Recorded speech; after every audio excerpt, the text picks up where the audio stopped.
দোস্ত welcome to Kalyani physical academy. Kalyani physical academy তোমাদের সুস্বাগত জানাচ্ছ। একজন জানতে চেয়েছে যে স্যার সিআরপি, বিএসএফ বা সিআইএসএফ এদের ট্রেনিং কি সম্পূর্ণ আলাদা ধরনের? তো আমি প্রথমে বলি বন্ধু, সমস্ত ফোর্সের ট্রেনিং প্রায় একই টাইপের হয়, অর্থাৎ 19 আর 20, অর্থাৎ যে ডিপার্টমেন্ট যে রিলেটেড কাজ করে সেই রিলেটেড উপরে একটু বেশি ফোকাস করা হয়।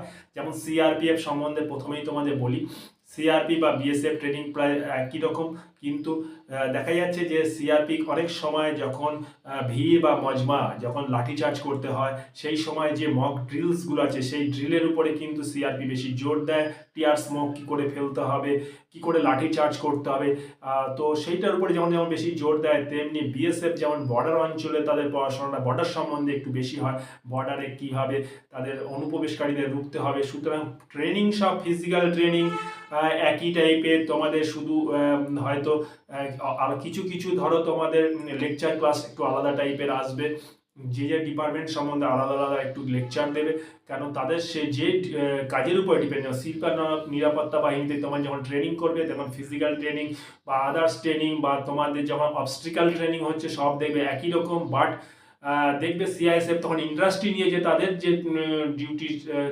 ভাবনা সেটাই তোমাদের মধ্যে খুঁটে খুঁটে ভরিয়ে দেবে। আশা করি ব্যাপারটা বুঝতে পেরেছো। জয় হিন্দ, বন্দে।